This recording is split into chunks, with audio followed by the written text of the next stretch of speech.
Hey guys, welcome back to my channel maths being simple. तो आज से हम स्टार्ट कर रहे हैं गाला की मॉडल क्वेश्चन पेपर, जैसा कि आपने थंबनेल में देखा होगा। और आज हम लोग स्टार्ट कर रहे हैं क्वेश्चन पेपर 2 से। क्वेश्चन पेपर 1 जो है वो आपका सैम्पल पेपर ही है, जो बोर्ड के द्वारा दिया गया है। ठीक है, तो उसको भी सॉल्व करेंगे, बट आज हम फर्स्ट स्टार्ट कर रहे हैं क्वेश्चन पेपर 2 से।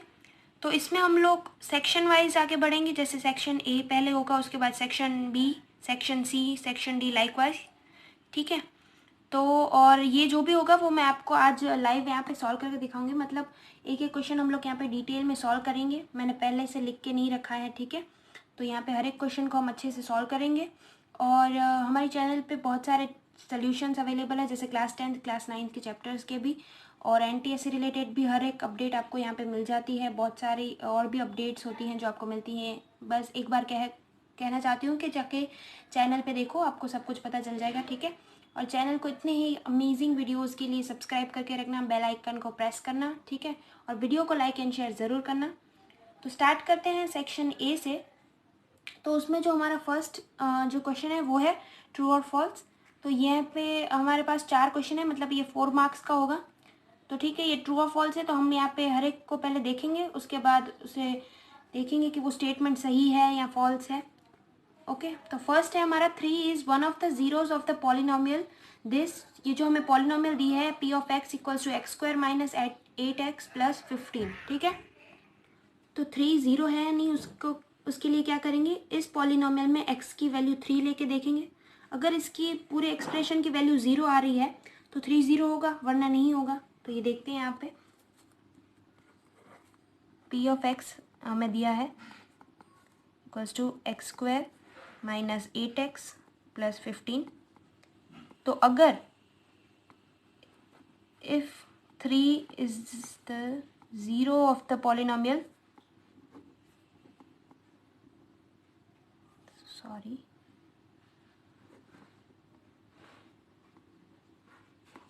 then p of 3 will be 0। Okay, तो क्या करेंगे हम लोग, बस x की जगह यहाँ पे 3 पुट करेंगे, जहाँ जहाँ भी x है वहाँ हम 3 पुट करेंगे और देखेंगे वैल्यू क्या आ रही है, -8 इंटू 3 प्लस 15। तो इतनी कैलकुलेशन अब आप कर सकते हो, ठीक है। 9 माइनस 24 प्लस 15। तो जब आप ये पूरा कैलकुलेट करोगे तो यहाँ पे 0 आ जाएगा, यानी 3 जो है वो 0 है इस पॉलिनोमियल का। तो हमें स्टेटमेंट में भी यही कहा गया है कि 3 is the one of the zeros of the polynomial. तो ये कोई एक 0 है इस पूरी पॉलिनोमियल का 3। तो यहाँ पे सही है, हमें यहाँ पे 0 मिल गया 3 को रखने के बाद। तो ये स्टेटमेंट हमारी ट्रू है, ठीक है। सेकेंड को देखते हैं। Equation x square plus 5x plus 8 has no real roots. अब इसके पीछे एक कॉन्सेप्ट है कि रियल रूट्स कब होते हैं, कब नहीं होते हैं, कब इक्वल होते हैं, ठीक है।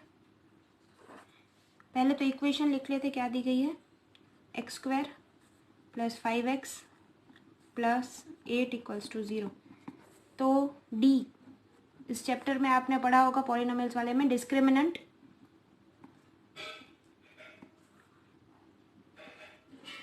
ठीक है, डिस्क्रिमिनेंट।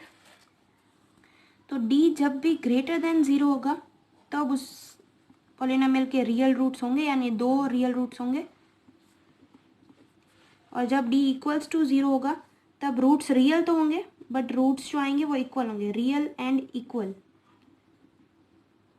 और डी जब लेस देन 0 होगा तब जो रूट्स आएंगे वो रियल नहीं होंगे, नॉट रियल रूट्स।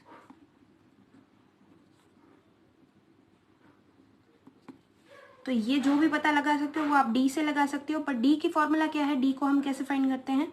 तो डी की जो फॉर्मूला है वो ये है, अंडर रूट के अंदर बी स्क्वायर माइनस 4ac। अब ये बी ए सी क्या है वो आपको पता है कि A X square plus B X plus C करके कोई अगर इक्वेशन दी है तो उसके यहाँ पे ए बी और सी यहाँ पे वहाँ से लिए गए हैं डी के लिए, ठीक है। तो यहाँ पे सेकंड दिया है कि इक्वेशन ये जो हमें दी गई है उसके रियल रूट्स नहीं है। तो रियल रूट्स कब नहीं होंगे, जब डी लेस देन 0 होगा। तो अब हम यहाँ पे रख के चेक करते हैं, ठीक है। तो D equals to B square, यानी स्क्वायर किसका होगा, 5 का स्क्वायर होगा, क्योंकि बी की पोजीशन पर अभी वही है अगर इन दोनों को कंपेयर करो तो। ठीक है, इन दोनों को कंपेयर करो तो 5 का स्क्वायर माइनस 4, ए क्या है 1 है, यहाँ पे कंपेयर करो, ए यहाँ पे 1 है, सी क्या है 8, तो ये हो जाएगा अंडर रूट में 25 माइनस 32, तो ये अंदर नेगेटिव आएगा। ठीक है, तो नेगेटिव आएगा, अंडर रूट के अंदर नेगेटिव डिफाइन नहीं होगा, तो क्या आएगा कि डी मतलब इसके नॉट रियल रूट्स, कोई रियल रूट्स नहीं होंगे, नो रियल रूट्स। तो ये जो स्टेटमेंट है वो ट्रू है।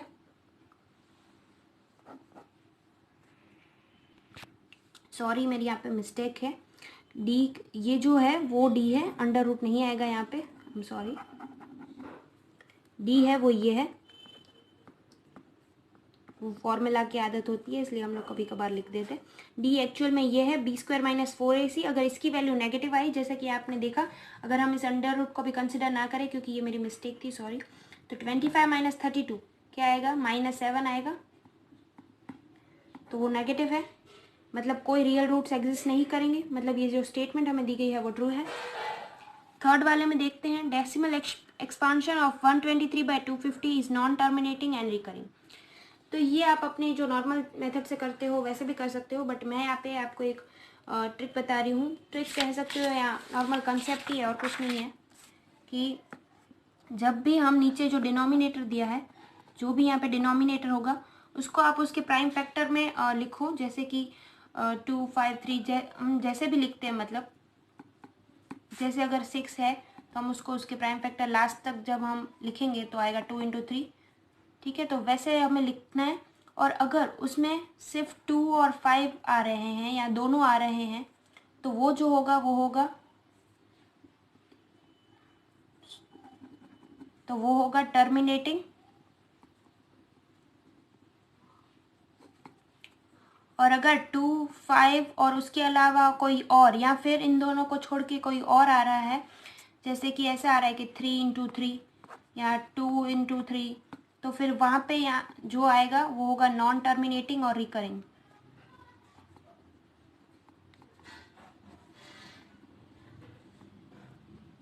सिर्फ इतना ध्यान देना है आपको कि अगर सिर्फ 2 और 5 हमें डिनोमिनेटर में मिल रहे हैं उसका प्राइम फैक्टराइजेशन करने के बाद, तो जो होगा हमारे पास टर्म वो होगा नॉन टर्मिनेटिंग, और सॉरी टर्मिनेटिंग, और 2 5 के अलावा कोई और या फिर इन दोनों को छोड़ के कोई और ही आ रहा है तो वो होगा नॉन टर्मिनेटिंग रिकरिंग। ठीक है, तो यहाँ पे अगर जो हमें दिया है क्वेश्चन में वो है 123/250, 123/250, तो हमें सिर्फ डिनोमिनेटर को चेक करना है। तो 250 को हम कैसे लिख सकते हैं, तो इसका जब हम प्राइम फैक्टराइजेशन करेंगे तो वो आएगा 25। पहले अगर हम नॉर्मली स्टार्ट करते हैं तो 25 × 10, 25 को वापस हम लिखेंगे 5 × 5 और 10 को लिखेंगे 5 × 2, तो ये इसका प्राइम फैक्टराइजेशन आ गया। तो आपको दिख रहा है ये पूरा 5 और 2 के टर्म्स में ही है, कोई और इसमें डिजिट नहीं आ रहा है। ठीक है, तो जैसा कि मैंने अगर आपको कहा कि अगर 2 और 5 के टर्म्स में सारे आ रहे हैं तो वो टर्मिनेटिंग होगा, तो यहाँ पे ये भी टर्मिनेटिंग होगा। ठीक है, तो हमें स्टेटमेंट में क्या लिखा है कि नॉन टर्मिनेटिंग रिकरिंग, तो ये तो तब होता है जब अगर 2 5 के अलावा और कोई आता है या 2 5 में को छोड़कर कोई और आता है। ठीक है, तो ये नॉन टर्मिनेटिंग रिकरिंग नहीं है, तो थर्ड वाला हमारा फॉल्स स्टेटमेंट है, तो यहाँ पे हम लिख देंगे फॉल्स। ठीक है, फोर्थ को देखते हैं। फोर्थ में है the graph of 5y + 7 = 0 is a line parallel to the y axis. अब ये जो आपको इक्वेशन दी है वो एक ही वेरिएबल में है, तो अभी आप उसका सॉल्यूशन अभी तुरंत ही निकाल सकते हो, जैसे कि 5y + 7 = 0 अगर मैं करती हूँ यहाँ पे, तो 7 को हम दूसरी साइड जाने दें या दोनों साइड हम लोग -7 करें तो क्या आएगा 5y = 7, और यहाँ पे 5y के साथ मल्टीप्लिकेशन में है तो दूसरी साइड जाएगा तो क्या हो जाएगा 7/5। ठीक है, तो ये 7/5 y की वैल्यू आ गई। अब ग्राफ कैसे देखोगे, क्योंकि हमें पूछा है कि जो भी ग्राफ आएगा क्या वो parallel to the y axis होगा, तो ये पता लगाने के लिए आप ग्राफ ड्रॉ कर लो। जैसे कि ये ग्राफ ले लिया मैंने, अब रफ में ड्रॉ करी हूँ जैसे आपको समझाने के लिए। ठीक है, तो 7/5 की अगर मैं अप्रॉक्सीमेट वैल्यू लूँ तो क्या आएगी, जैसे कि 1.4, ठीक है, 1.4 आ जाएगी। तो y इक्वल्स टू, यानी y की वैल्यू 1.4 है, ठीक है, इसको रहने दो।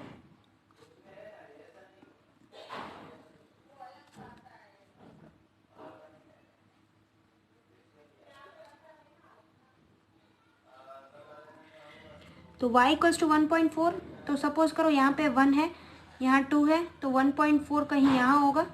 तो जो लाइन होगी वो सिर्फ इसी पॉइंट से पास हो रही है, मतलब x एक्सिस को टच नहीं करेगी, तो वो लाइन कैसी होगी, ऐसी होगी, स्ट्रेट लाइन, मतलब हॉरिजॉन्टल। तो यहाँ पे अगर आप देखो तो ये लाइन किसके पैरेलल है, x एक्सिस को पैरेलल है, y एक्सिस को तो वो इंटरसेक्ट कर रही है, मतलब उसको तो पैरेलल नहीं हो सकती।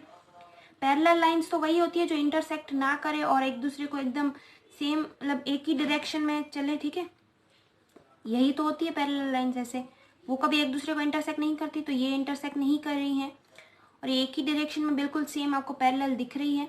तो ये जो लाइन है वो पैरेलल टू एक्स एक्सिस को आएगी बजाय के वाई एक्सिस के, तो ये स्टेटमेंट भी फॉल्स हो जाएगा। तो जो फोर्थ का आंसर है वो है फॉल्स, ठीक है। अब हमारे नेक्स्ट क्वेश्चन को देखते हैं, जो कि है फिल इन द ब्लैंक्स, और इसमें आपको ऑप्शंस दिए हैं, एमसीक्यू टाइप ही है बिल्कुल, ठीक है, फिल इन द ब्लैंक्स है एमसीक्यू टाइप। तो फिफ्थ में आपको पूछा है कि ट्राइंगल का एरिया क्या होगा जो एक्स एक्सिस, वाई एक्सिस और ये जो एक लाइन है वो बनाएंगे। तो सबसे पहले हम इसको ग्राफ में विजुअलाइज करेंगे, ठीक है। तो ये क्वेश्चन मैं आपको ग्राफ में ही समझाती हूँ, समझ में आ जाएगा, ठीक है। रफ में भी जा सकते थे बट यहाँ पे आपको क्लियर समझ में आ जाएगा। तो यहाँ पे हमारे पास ये वाई एक्सिस है, ये एक्स एक्सिस है, तो ये दोनों तो हो गए, और तीसरी लाइन हमें बनानी है वो है x plus Y equals to 8। तो ये लाइन हमें बनानी है। तो कैसे, आपको पता है कि जब भी हमें ग्राफ बनाना होता है तो हम पॉइंट वाले मेथड से जाते हैं, पॉइंट लेते हैं, उसके बाद ग्राफ बनाते हैं। तो हम यहाँ पे सबसे पहले पॉइंट्स ले लेते हैं। तो यहाँ पे अगर आप पॉइंट्स लेना स्टार्ट करोगे x plus Y equals to 8 के लिए, तो सपोज करो पहले मैं x को 0 ले लूँ, तो y क्या आएगा, 0 प्लस वाई इक्वल्स टू 8, यानी y आ गया 8। वैसे ही मैं y को 0 लूँ तो x 8 आ जाएगा, उल्टा हो जाएगा।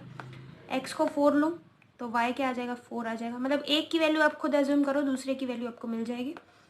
और यहाँ पे x को अगर मैंने 3 लिया तो y 5, वैसे ही x को 5 लिया तो y 3। ऐसे आप पॉइंट्स लोगे, ठीक है। उसके बाद आप यहाँ पे जब लाइन बनाओगे यहाँ पे, तो आपको कौन सी लाइन मिलेगी, आपको कुछ ऐसी लाइन मिलेगी। मैं आपको पहले ड्रॉ करके दिखा देती हूँ। तो इस पॉइंट पर भी वो कट कर रही होगी, आप ऐसे पहले पॉइंट्स बना देना। मैं अभी आपको डायरेक्टली दिखा रही हूँ क्योंकि मुझे पता है कि किस टाइप की लाइन आएगी। इन दोनों पॉइंट से तो पास होगी क्योंकि हमारे पास ये पॉइंट्स हैं 0,8, 8,0।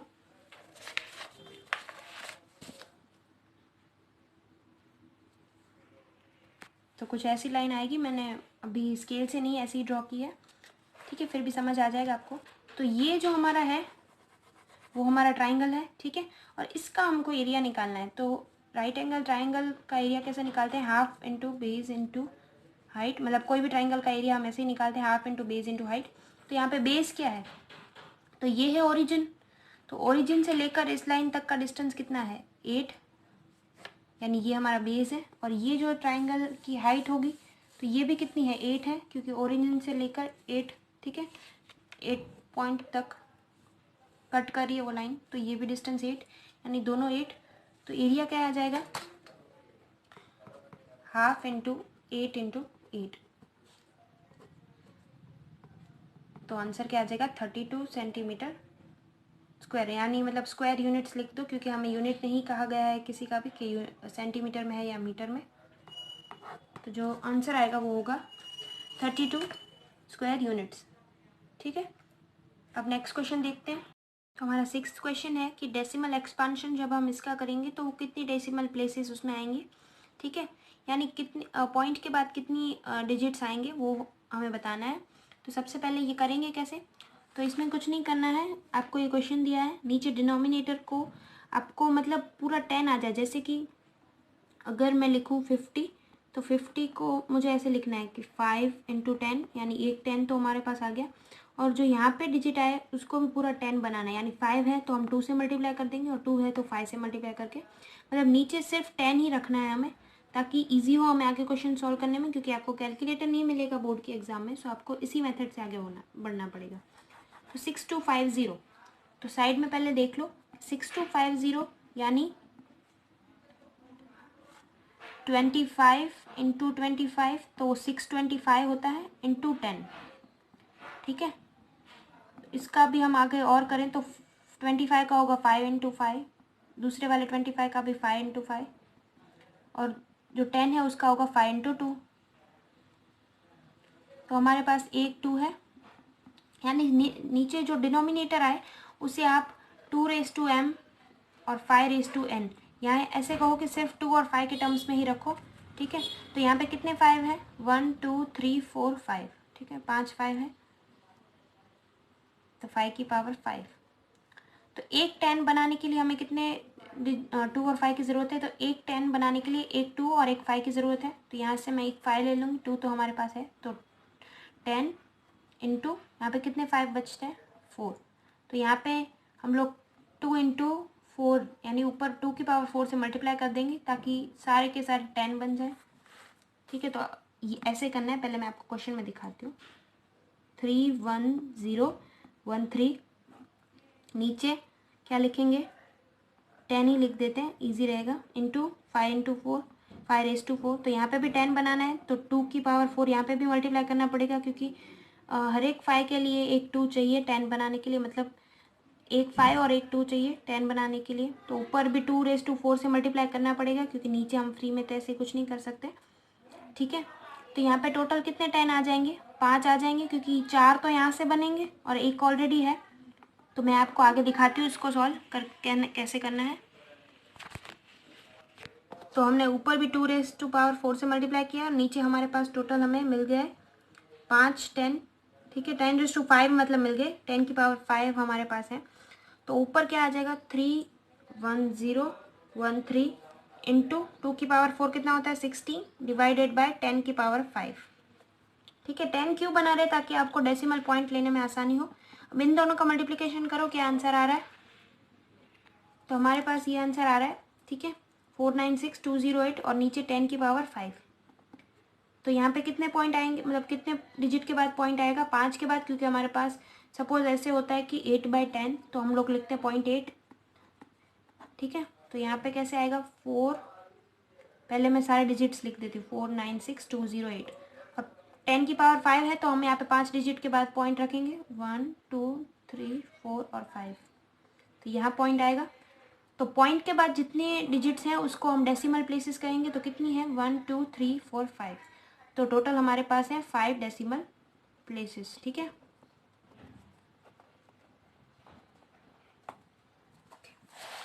तो हम नेक्स्ट क्वेश्चन देखते हैं। नेक्स्ट है कि एक पॉइंट का ओरिजिन से डिस्टेंस बताना है, और वो पॉइंट क्या है -5 और 12। कौन सा क्वेश्चन है ये, 7th क्वेश्चन है हमारा। तो वो है -5 और 12, और डिस्टेंस बताना है ओरिजिन से। ओरिजिन मतलब क्या, 0 पॉइंट। ठीक है, जहाँ एक्स एक्सिस और वाई एक्सिस कोइंसाइड करते हैं। तो हमारे पास डिस्टेंस की फॉर्मूला क्या है, d = सपोज हमारे पास अगर x1 y1 और x2 y2 पॉइंट है, तो उनके बीच का डिस्टेंस कैसे निकलता है, x1 - x2 का होल स्क्वायर, ये सब अंडर रूट में होगा, प्लस y1 - y2 का होल स्क्वायर। ठीक है, तो यहाँ पे x1 - x2 का अंडर रूट में हम लोग सब कुछ करेंगे। पहला x1 ये, x2 ये, तो -5 - 0 का होल स्क्वायर प्लस 12 - 0 का होल स्क्वायर। तो यहाँ पे 0 का तो कुछ होगा ही नहीं, तो -5 का स्क्वायर 25 प्लस 12 का स्क्वायर 144, तो अंडर रूट के अंदर ये आ जाएगा हमारे पास 169। तो वो 169 का स्क्वायर रूट कितना होता है 13 होता है। तो हमारे पास जो डिस्टेंस आएगा वो होगा 13 ओरिजिन से। तो यहाँ पे आपको ऑप्शन में है 13। ठीक है, तो 13 हमारा करेक्ट आंसर होगा। उसके बाद 8th क्वेश्चन देखते हैं। The roots of the quadratic equation this, इसके क्या रूट्स होंगे।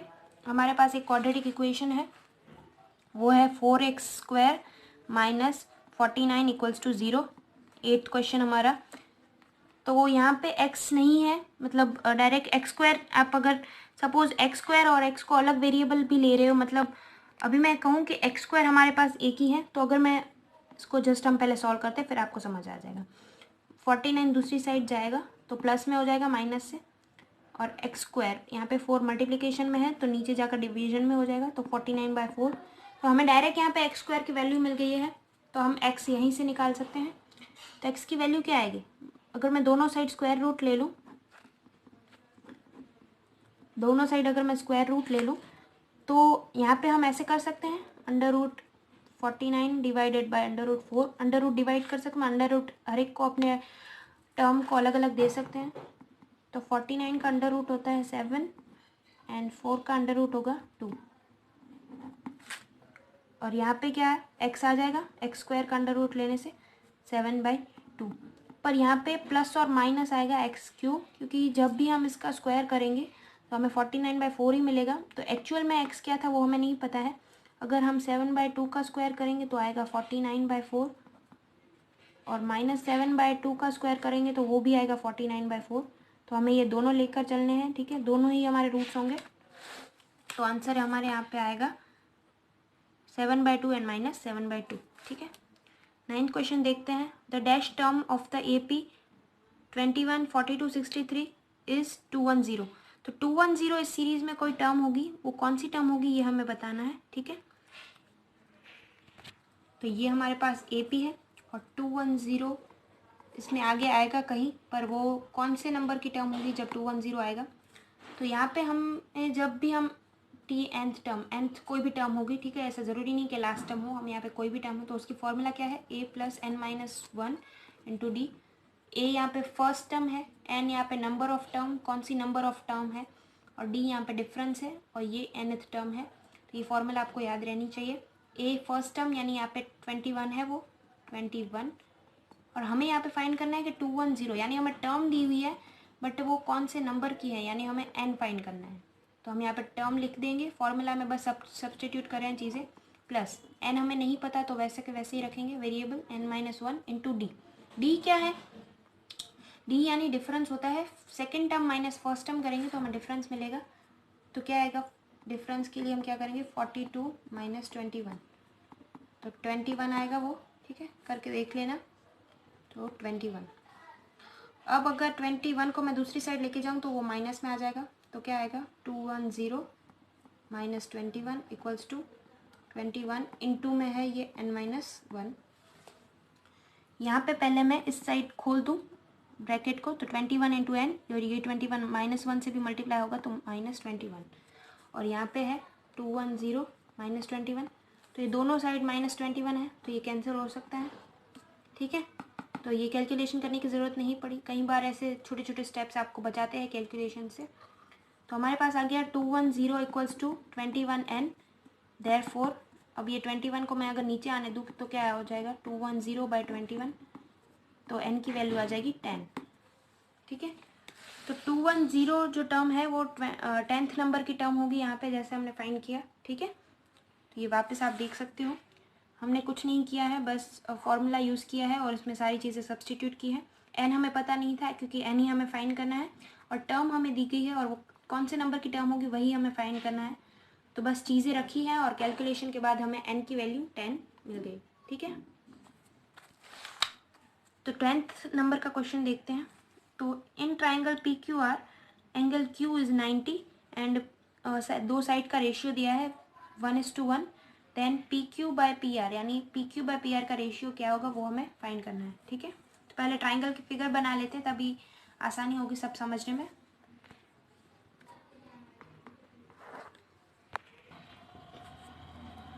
एक एंगल हमें 90 दिया है, मतलब वो राइट एंगल ट्राइंगल है, ये हमें पता लग रहा है।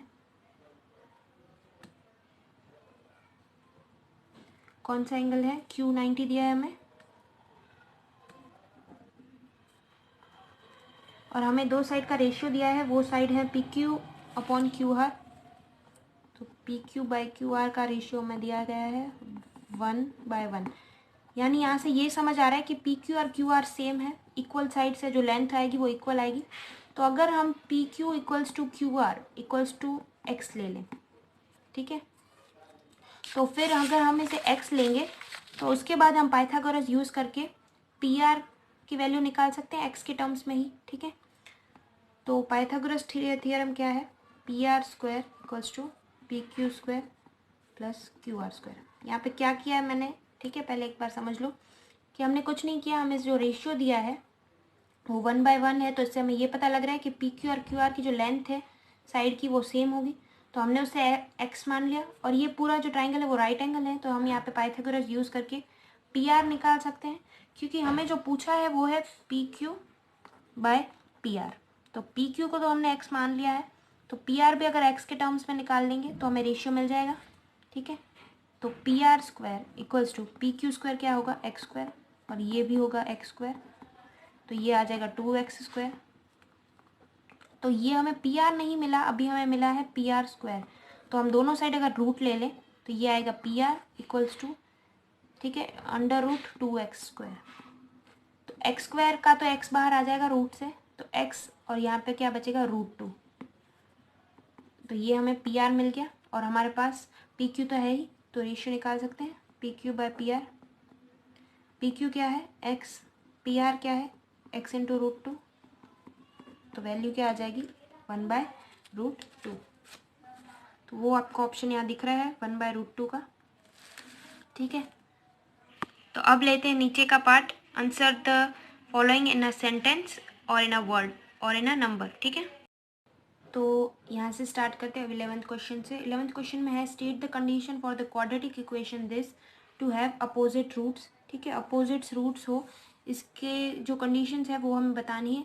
अपोजिट्स रूट्स का मतलब क्या है कि रूट्स की जो मैग्नीट्यूड है वो सेम है, बट साइन अलग अलग होंगे, एक प्लस होगा एक माइनस होगा, मतलब अगर एक +5 है तो दूसरा -5, ठीक है। इस हिसाब से रूट्स हों, उसकी कंडीशन क्या है इस क्वाड्रेटिक इक्वेशन के लिए। तो वहाँ से हम पहले देखते हैं, इसको लिख लेते हैं क्वाड्रेटिक इक्वेशन को। 11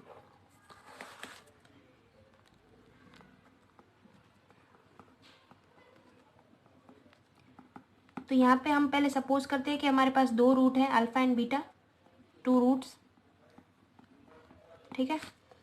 तो हम ऐसा कह सकते हैं कि alpha equals to minus beta. यहाँ पे आप एग्जांपल से देख लो, सपोज करो अल्फा 5 है तो बीटा क्या होगा -5, तो हम बीटा को माइनस अल्फा या अल्फा को माइनस बीटा लिख सकते हैं, ठीक है।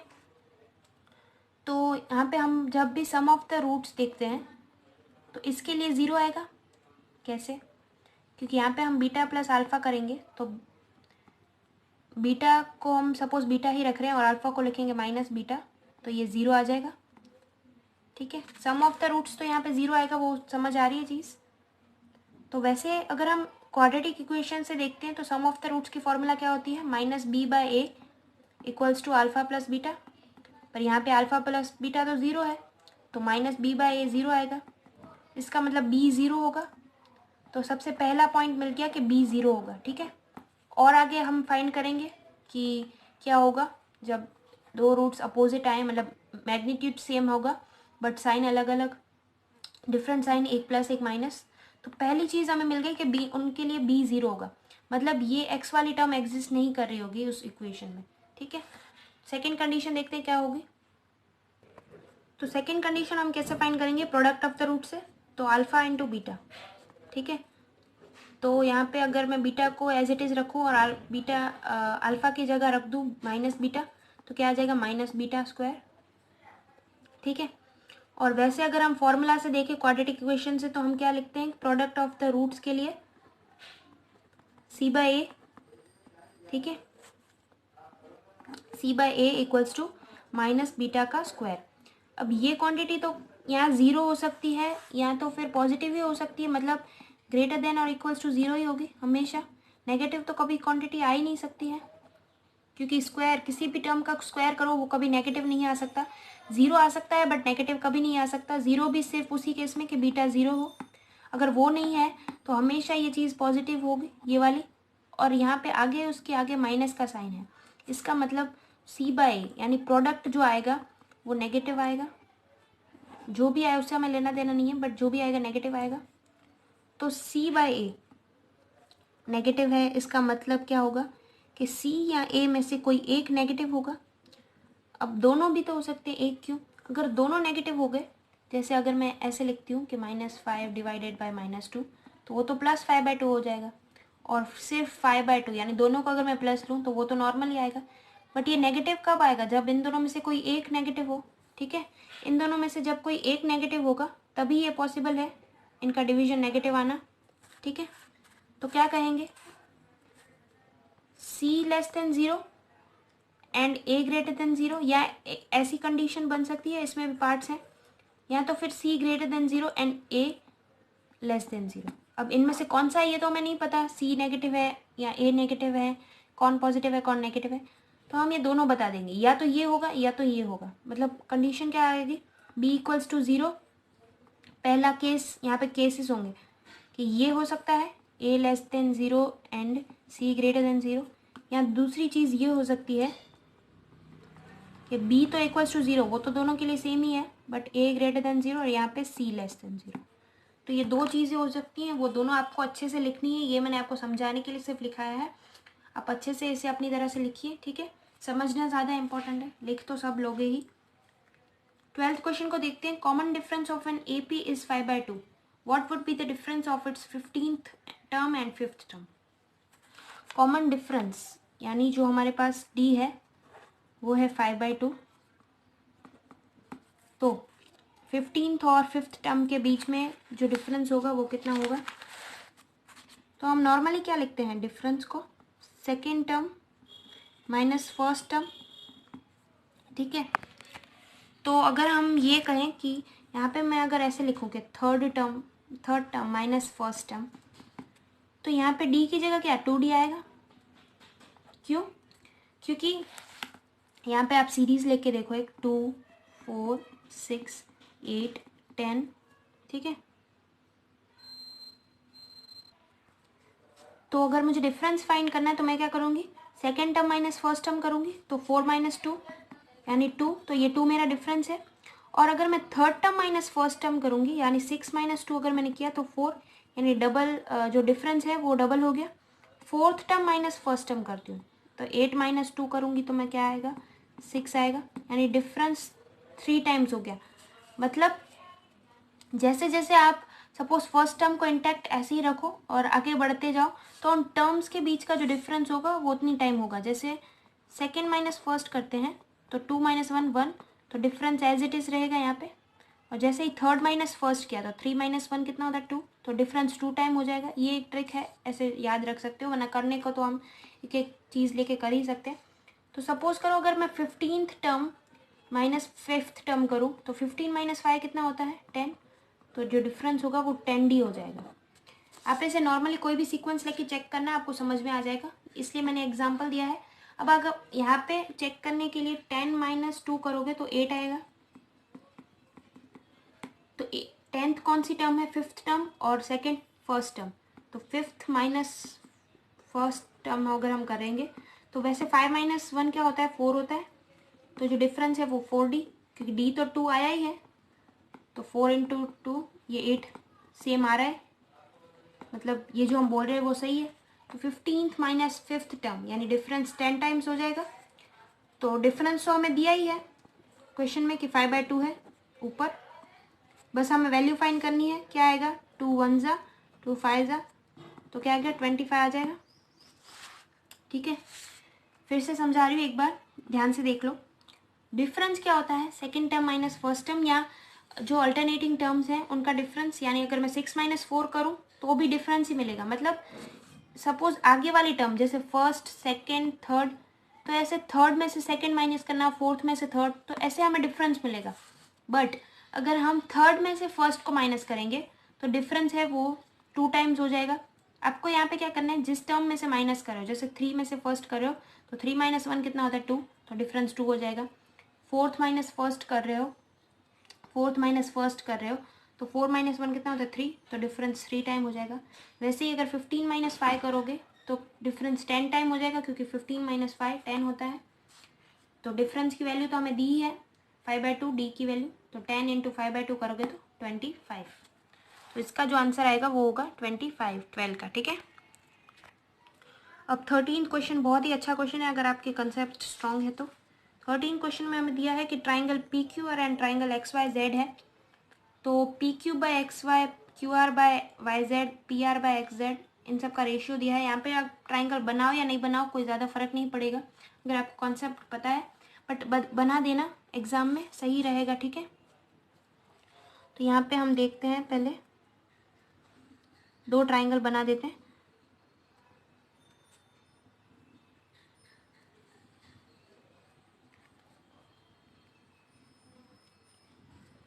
P Q R X Y Z, ठीक है।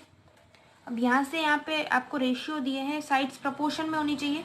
तो प्रपोर्शन में है भी 2/5, सारी देखो साइड्स प्रपोर्शन में है, यानी इतना तो पता है कि ये 2 जो ट्राइंगल है वो सिमिलर है, ठीक है। तो P Q by X Y दिया है, Q R by Y Z दिया है, P R by Y Z दिया है, सॉरी एक्स जेड दिया है, ठीक है, P R by X Z. और ये सब देखोगे तो साइड्स तो प्रपोर्शन में है, मतलब ये ट्राइंगल दोनों सिमिलर है। तो हमें ये पता है कि जब 2 ट्राइंगल सिमिलर होते हैं तो अगर हम उनके एरिया का जो रेशियो है वो लेने जाएं, मतलब या तो यूं कहे कि जो उनका एरिया होगा वो किसके प्रोपोर्शनल होगा, उनकी कॉरस्पॉन्डिंग साइड्स के। अगर यहाँ पे मैं ऐसे कहूँ कि ये जो पी क्यू आर का एरिया है वो पी क्यू स्क्वायर को प्रोपोर्शनल होगा, तो मैं कह सकती हूँ कि एक्स वाई जेड का जो एरिया होगा वो प्रोपोर्शनल होगा एक्स वाई स्क्वायर को, ठीक है, मतलब कॉरस्पॉन्डिंग साइड्स को प्रोपोर्शनल होगा। तो अगर मैं इन दोनों का ही रेशियो ले लेती हूँ तो मेरे को क्या करना पड़ेगा, सिर्फ P Q square upon X Y square, ठीक है, P Q square upon X Y square.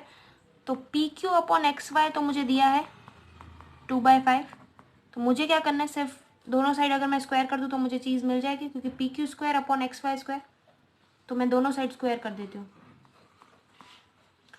तो इसका क्या आ जाएगा, 2 का स्क्वायर 4, नीचे 5 का स्क्वायर 25।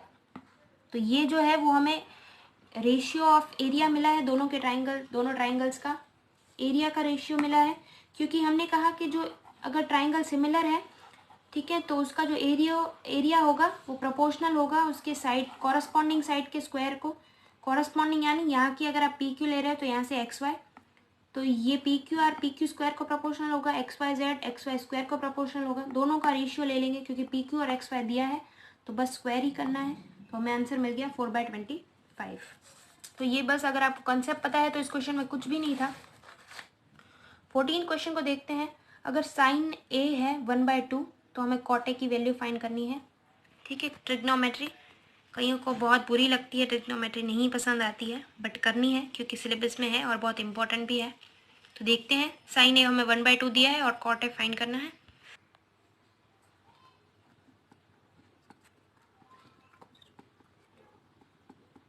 तो साइन ए है 1/2, इसको हम 2 मेथड से सॉल्व करेंगे।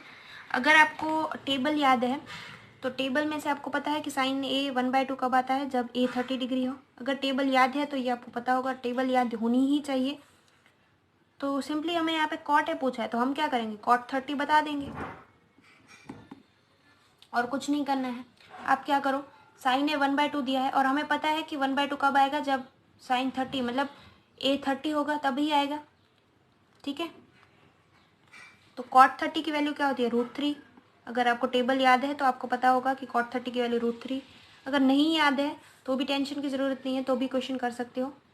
साइन ए क्या 1/2 है, तो एक ट्राइंगल ले लो ABC। तो साइन ए को मैं क्या लिख सकती हूँ, अपोजिट अपॉन हाइपोटेनियस, तो आ जाएगा BC अपॉन AC, ये साइन ए की वैल्यू, और वो है 1/2, ठीक है। तो हम लिख सकते हैं AC इक्वल्स टू 2BC। ये थोड़ा बड़ा हो जाएगा, बट अगर नहीं आ रहा है तो ये होना ही चाहिए याद, पर अगर नहीं आ रहा है तो ऐसे कर सकते हो। यहाँ से हमें क्या मिला, AC इस साइड जाएगा, 2 इस साइड, तो क्या आएगा AC इक्वल्स टू 2BC। और सपोज मैं यहाँ पे BC को x ले लूँ तो AC क्या आ जाएगा 2x, ठीक है। समझ आ रही है चीज़। और कॉट ए के लिए हमें क्या चाहिए, कॉट ए को कैसे लिखते हैं, एडजेसेंट अपॉन अपोजिट, ठीक है। एडजेसेंट क्या होगा, AB अपॉन अपोजिट BC। तो इसके लिए पहले हमें ए बी पता लगाना पड़ेगा। तो वो कैसे करेंगे, पाइथागोरस से। पाइथागोरस के लिए फॉर्मूला होगा A C square equals to A B square plus B C square. तो ए सी स्क्वायर हमें यहाँ पे पता है 2x का होल स्क्वायर, और ए बी हमें अभी फाइंड करना है तो उसको एज इट इज़ रखेंगे।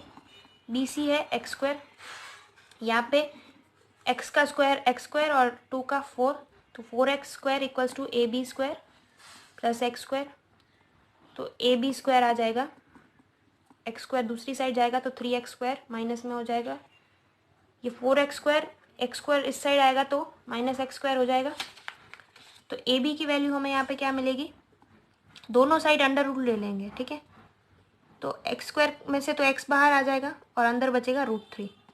तो ए बी की वैल्यू मिली √3x, तो यहाँ पे मैं रख दूंगी √3x अपॉन बी सी की वैल्यू क्या है x। तो हमें कॉट क्या मिल गया, कॉट है √3/1 या √3 सिंपली। तो देखा दोनों मेथड से किया हमने, आंसर यही आ रहा है। बट अगर इस मेथड से ये स्मार्ट वर्क होगा, अगर आपको टेबल याद है तो 1 सेकंड नहीं लगेगा, या टेबल अभी बना भी सकते हो क्योंकि आगे भी ऐसे क्वेश्चंस होंगे जिनमें शायद काम आ जाए। बट इससे याद है तो डेफिनेटली ये थोड़ा जल्दी कर लोगे क्योंकि इसमें बहुत टाइम लगेगा, पाइथागोरस लगाओगे, एज्यूम करोगे, ठीक है। आगे जैसी मर्जी आपकी, बट करना सही, ठीक है। आगे का क्वेश्चन देखते हैं। 15th क्वेश्चन, 14 तक हमने सॉल्व कर लिया। तो आप देख रहे हैं हर एक क्वेश्चन हमने बहुत डिटेल में डिस्कस किया है, इसलिए इतना ज़्यादा टाइम लग रहा है। अगर आप कोई क्वेश्चन आता है पहले से तो आप थोड़ा सा स्किप भी कर सकते हो। तो चैनल पे भी जाके देखना, बहुत कुछ है, चीज़ें अमेजिंग हैं, एनटीएस से रिलेटेड अपडेट्स हैं, सॉल्यूशंस हैं, कई ट्रिक्स हैं, टिप्स हैं, ठीक है। और भी बहुत कुछ आ रहा है, रिवीजन सीरीज़ भी स्टार्ट करने का सोचा है, और ये क्वेश्चन पेपर भी सॉल्व करते रहेंगे हम लोग, ठीक है। तो प्लीज़ चैनल को सब्सक्राइब करें, वीडियो को लाइक एंड शेयर ज़रूर करें। तो अब हम देखते हैं क्वेश्चन नंबर 15 को। रेडियाई मतलब रेडियस दी है हमें, दो रेडियाई और रेडियस सेम ही होता है, ठीक है, दो टर्म्स अलग अलग हैं।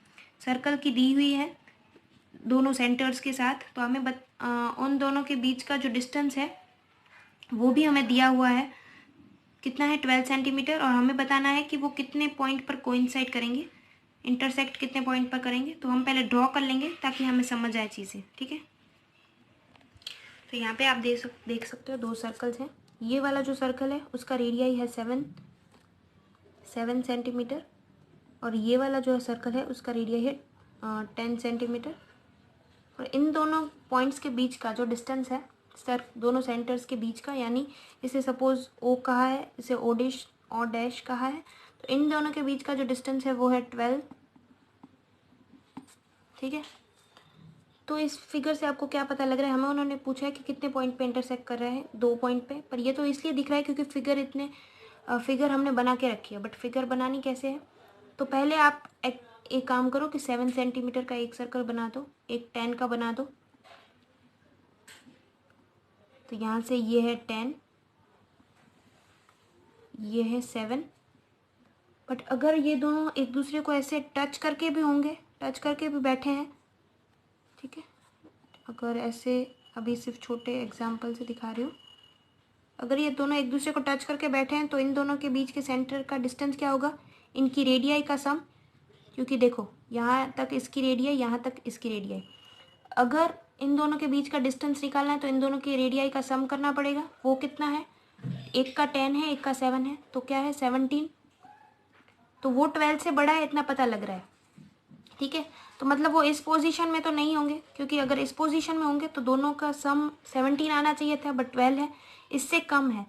मतलब ये दोनों ज़्यादा पास पास होंगे, इसलिए इनके डिस्टेंस बीच का कम आ रहा है, ठीक है। तो ज़्यादा पास पास, इससे ज़्यादा ये हो ही नहीं सकता, क्योंकि 2 पॉइंट से ज़्यादा वो इंटरसेक्ट कर ही नहीं सकते। तो मैक्सिमम हमारे पास 2 पॉइंट मिलेंगे। हम ज़्यादा इसमें आप इसको इससे ही इस केस से इसलिए समझा रही हूँ क्योंकि आप यहाँ पे पता लगा सकते हो, ये दोनों टच करके भी खड़े हैं तो दोनों का डिस्टेंस, उनकी रेडियस का सम होगा। तो यहाँ पे वो 7 है, 10 है, तो 17 आए, बट वो उससे कम है, यानी ये कहीं पे इंटरसेक्ट हुए होंगे, तो 2 पॉइंट पे ही हो सकते, क्योंकि इससे ज़्यादा 3-4 पॉइंट पे नहीं हो सकते। आप खुद से फिगर बनाने की ट्राई करना, ठीक है। तो मैक्सिमम 2 ही पॉइंट पे बने होंगे। तो हमें यहाँ पे वही पूछा है, how many points do the circles intersect, वो 2 ही पॉइंट पे हो सकते हैं, ठीक है। 16th क्वेश्चन को देखते हैं। What is the radius of the circle inscribed in a triangle with the sides of the length 12, 35 and 37? तो एक ऐसा सर्कल है जो ट्राइंगल के अंदर है और उसकी हमें रेडियस बतानी है, तो उसकी एक फॉर्मूला है, वो मैं आपको यहाँ पे लिख के बताती हूँ। 16th R equals to S into S minus A into, sorry S नहीं आएगा, वो एरिया की फॉर्मूला में आता है, S minus B into S minus C, ये सब अंडर रूट के अंदर डिवाइड बाय एस, यहाँ पे डिवाइड बाय एस आएगा, ठीक है। एरिया वाले में मल्टीप्लिकेशन में एस होता था। पर पहली बात एस क्या है, सेमी पेरीमीटर। सेमी पेरीमीटर कैसे फाइंड करेंगे, तो ट्राइंगल की सभी साइड का सम डिवाइड बाय 2, तो वो क्या है 12 प्लस 35 प्लस 37 बाई 2, तो वो आपको सम करना है, कितना होगा 84 होगा, यहाँ पे 84 ही होगा, 72 डिवाइड बाय 2 तो 42, तो एस हमारे पास 42 आ गया है। अब ए बी सी तो ट्राइंगल की साइड सी है, तो हम यहाँ पे लेंगे 42 minus 12 into 42 minus 35 into 42 minus 37, ये सब अंडर रूट के अंदर है, डिवाइड बाय 42, तो यहाँ क्या आएगा 30, ये माइनस आप कर सकते हो, 30 इंटू 7 इंटू 5 डिवाइड बाय 42, तो यहाँ पे आप देख रहे हो 7 1 जा 7 6 जा 6 1 जा 6 5 जा, ये कैलकुलेशन आप कर सकते हो। तो अंडर रूट के अंदर हमारे पास क्या बचेगा, यहाँ से 5 यहाँ से 5 यानी 25, तो 25 का अंडर रूट होगा 5, तो हमारे पास रेडियस आएगी 5। ये फॉर्मूला है, आपको याद रखनी है, जब भी कोई सर्कल है वो ट्राइंगल के अंदर है तो उसकी रेडियस की ये फॉर्मूला आएगी। ऐसा कोई ट्राइंगल है और उसके अंदर सर्कल है, परफेक्ट नहीं है बट समझ आ जाएगा, ऐसे है तो जो सर्कल का रेडियस है वो इस फॉर्मूला से पता लगेगा, S minus A S minus B into S minus C divide by S, पूरे अंडर रूट के अंदर। तो हमने सिर्फ कैलकुलेशन ही की है, अगर फॉर्मूला पता है तो बहुत ईजी है। तो यहाँ से अभी वापस MCQ टाइप क्वेश्चन है, फिल इन द ब्लैंक सी है, ठीक है, 17 से 22 तक, तो वो देखते हैं। तो इसमें हमें लिखने की भी ज़रूरत नहीं पड़ेगी जहाँ तक मतलब कैलकुलेशन ना आए तब तक।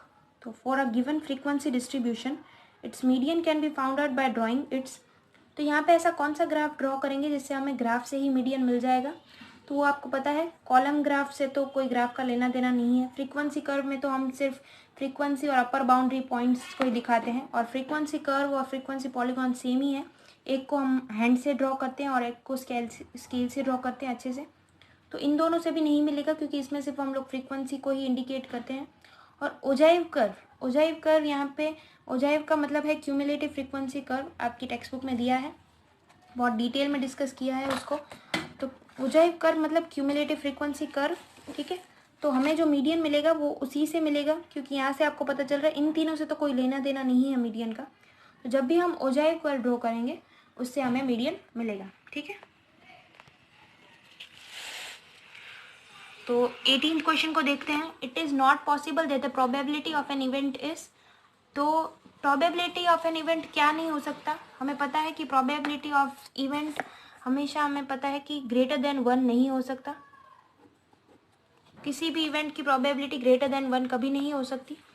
तो यहाँ पे हम देखेंगे कि क्या किसी की ग्रेटर देन 1 है, तो 4/5, तो डिनोमिनेटर बड़ा है न्यूमरेटर से, तो ये तो ग्रेटर देन 1 नहीं होगी। यहाँ पे देख रहे हैं कि डिनोमिनेटर छोटा है न्यूमरेटर से, मतलब अगर हम 5 को 4 से डिवाइड करेंगे तो 1 से तो कुछ ज़्यादा ही आंसर आएगा, मतलब ये नहीं हो सकता, तो 18 में बी आएगा आंसर, ठीक है, क्योंकि नॉट पॉसिबल, तो 5/4 पॉसिबल नहीं है। 19th में है बहुत ही अच्छा खासा क्वेश्चन, अंडर रूट के अंदर 1 plus sine theta upon 1 minus sine theta, ये कैसे सॉल्व करना है ये हमें देखना पड़ेगा। तो यहाँ पे हम लिखेंगे 1 plus sine theta 1 minus sine theta. तो यहाँ पे मैं क्या करती हूँ, ऊपर नीचे कॉस से डिवाइड कर सकती हूँ, तो कॉस से पहले हम डिवाइड करेंगे, ये आपको स्टेटमेंट में भी लिखना पड़ेगा कि हमने कॉस से डिवाइड किया है।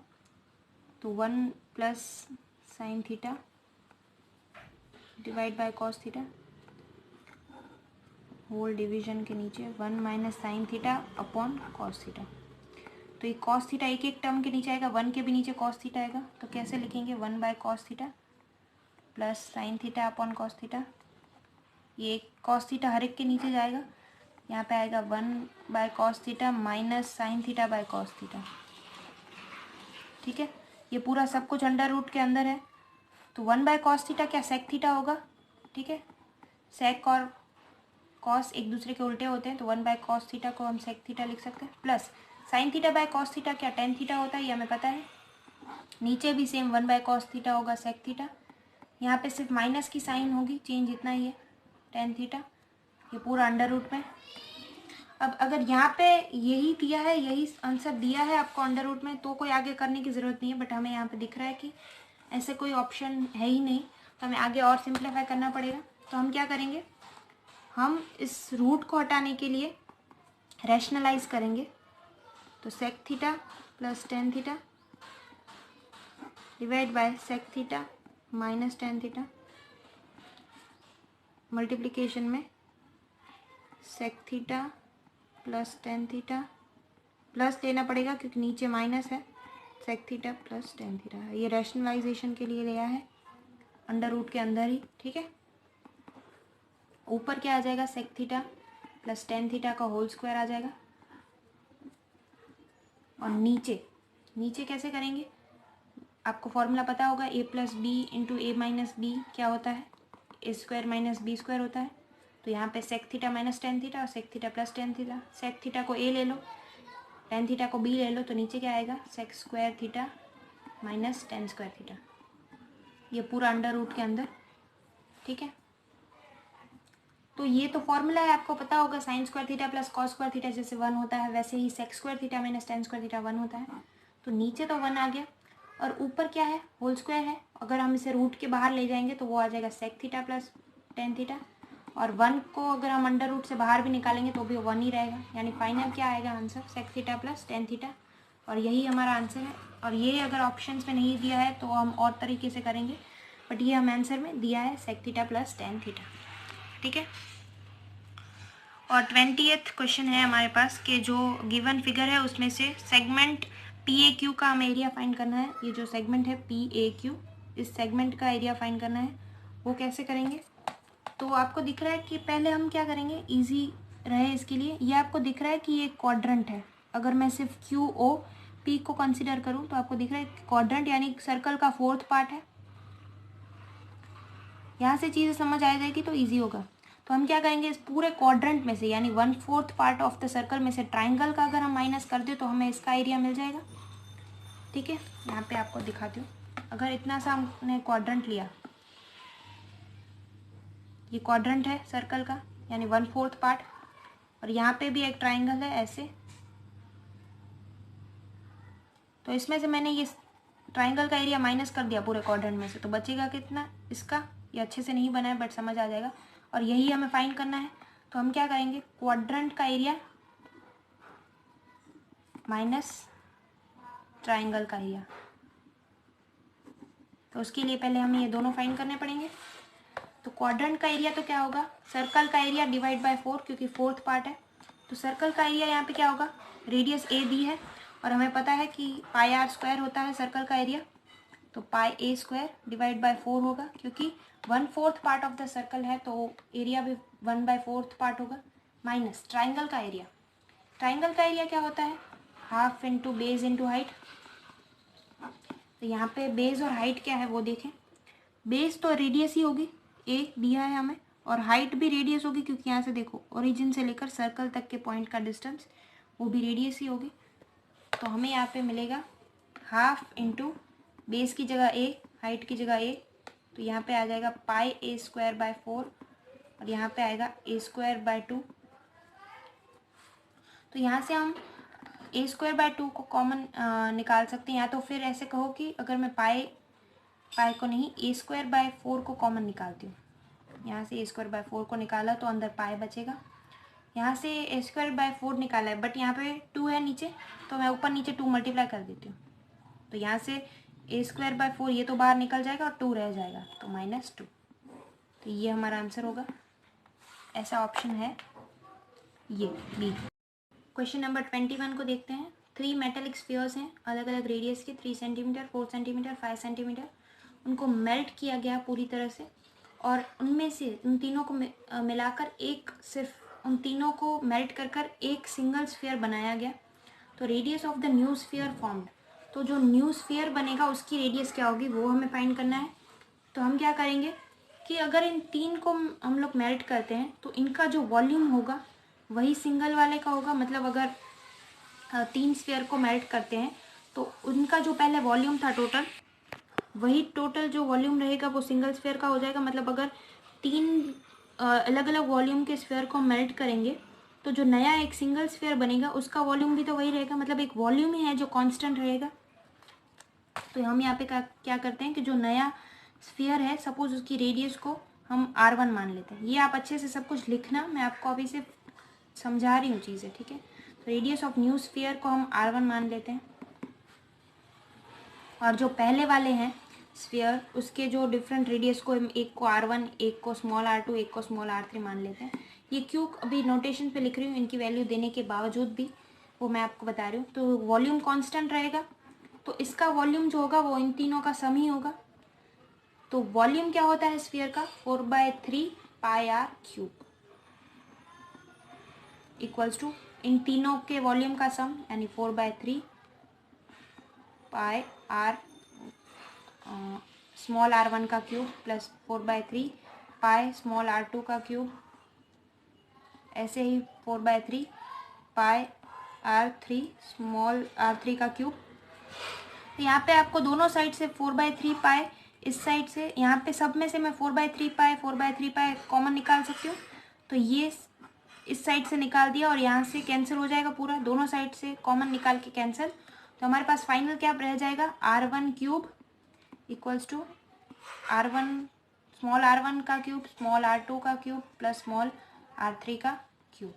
तो अब सिंपल हो गया हमारे लिए, कैसे, इन तीनों का क्यूब लेकर इनका सम कर लेंगे तो हमें नए वाले जो रेडियस है उसका क्यूब मिल जाएगा। तो वो करते हैं, ठीक है। तो तीनों का क्यूब लेना है, 3 का क्यूब प्लस 4 का क्यूब प्लस 5 का क्यूब। 3 का क्यूब क्या है 9, 4 का क्यूब क्या होगा 64, सॉरी यहाँ पे 27 होगा, स्क्वायर नहीं क्यूब है, और प्लस यहाँ पे 5 का क्यूब हुआ 125। इनका जब हम समेशन करेंगे तो क्या आएगा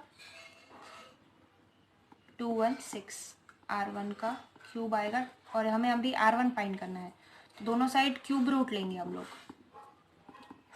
तो इसका क्यूब रूट क्या आएगा, इसका अगर मैं क्यूब रूट लूँगी तो क्यूब और क्यूब रूट कैंसिल होकर सिर्फ हमें r1 मिलेगा। तो 216 किसका क्यूब रूट होता है 6 का, तो हमें r1 मिल गया 6, ठीक है। 6 है यहाँ पे आंसर। 22 को देखते हैं। Volume of the largest right circular cone that can be carved out of the solid hemisphere of radius r is given by। कोई हेमिस्फीयर, सॉलिड हेमिस्फीयर है। हेमिस्फीयर पहले तो ड्रॉ कैसे करते हैं वो दिखाती हूँ। तो ये हेमिस्फीयर है, स्फीयर का आधा पार्ट यानी हेमिस्फीयर। तो यहाँ से ये उसकी रेडियस है, और यहाँ से अगर हम नीचे देखेंगे तो भी ये भी उसकी रेडियस ही होगी, ठीक है, एंड पॉइंट तक। और यहाँ से अगर हम देखें, अगर हम कॉन बनाना चाहते हैं तो ये उसका कॉन का पूरा बेस ले सकते हैं, ठीक है। तो ये जो हम हाईलाइट कर रहे हैं वो कौन बनेगा उसमें से।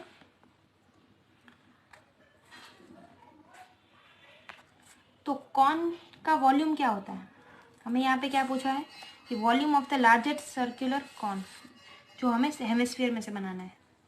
तो सपोज करो कि कॉन का जो रेडियस है आर ले लेंगे, तो पर यहाँ पे जो स्फीयर हेमिस्फीयर का जो रेडियस है वही कौन का होगा, क्योंकि यहाँ से आपको दिख रहा है। तो r equals to are,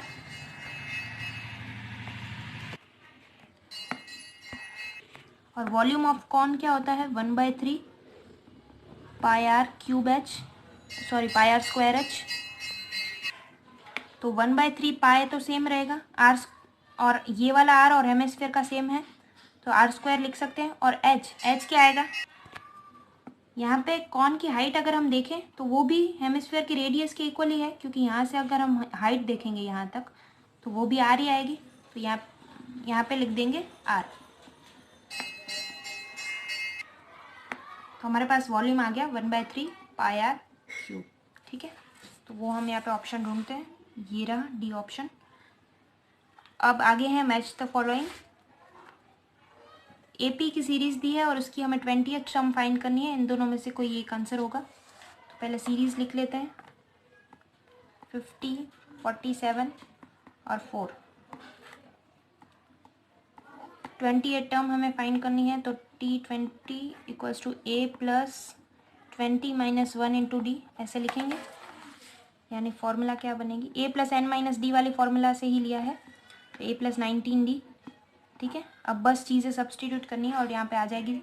A क्या है, 50 है, प्लस 19 इंटू डी। डी क्या होगा, second term minus first term, तो 47 माइनस 50 माइनस 3, तो यहाँ पे -3, तो 50 प्लस यहाँ पे क्या होगा 19 इंटू -3 क्या होगा 20 इंटू 3, ये होगा -57, तो आंसर आ जाएगा -7। तो 20th टर्म है -7, तो -7 हमारे पास आंसर है, ये रहा। ठीक है, अब 24th को देखते हैं। हमें यहाँ पे मीन दिया है, मीडियन दिया है और हमें यहाँ पे मोड फाइंड करना है। तो अगर मोड फाइंड करना है तो फॉर्मूला क्या है, मोड फाइंड करना है तो मीडियन और मीन के टर्म्स में फॉर्मूला क्या है, 3m minus 2x bar, 3 into median minus 2 into mean. ठीक है, तो z equals to 3 into median कितना दिया है 24 माइनस 2 इंटू मीन, मीन क्या है हमारे पास 22, तो क्या आ जाएगा 72 माइनस 44। अगर आप ये करके देखोगे तो कितना आएगा 28, तो मोड आ जाएगा हमारा 28, यानी ऑप्शन ए। तो ये हमारा यहाँ पे पार्ट ए खत्म हो गया है। हर एक क्वेश्चन को बहुत डिटेल में डिस्कस किया है, आपने देखा ही होगा पूरे वीडियो में। तो वीडियो पूरा देखना, हर एक सम को डिटेल में जाकर देखना, कॉन्सेप्ट भी उसके पीछे का पूरा समझाया है फिगर के साथ साथ। तो नेक्स्ट वीडियो में हम लाएंगे पार्ट बी और पार्ट सी, मतलब सेक्शन बी, सेक्शन सी, ऐसे। सेक्शन ए आज हमने पूरा कवर किया है, वो था 24 मार्क्स का। बहुत लंबा चला बिकॉज हर एक चीज़ को उसके कंसेप्ट के साथ डिस्कस किया और उसके मार्क्स कम हैं, इसीलिए थोड़ा सा ज़्यादा टाइम लग रहा था। ठीक है, तो चैनल को सब्सक्राइब करना, वीडियो को लाइक एंड शेयर ज़रूर करना। देख रहे हैं एफर्ट्स कितने हैं इसके पीछे। ठीक है, तो नेक्स्ट वीडियो में मिलेंगे सेक्शन बी के साथ। Till then stay tune.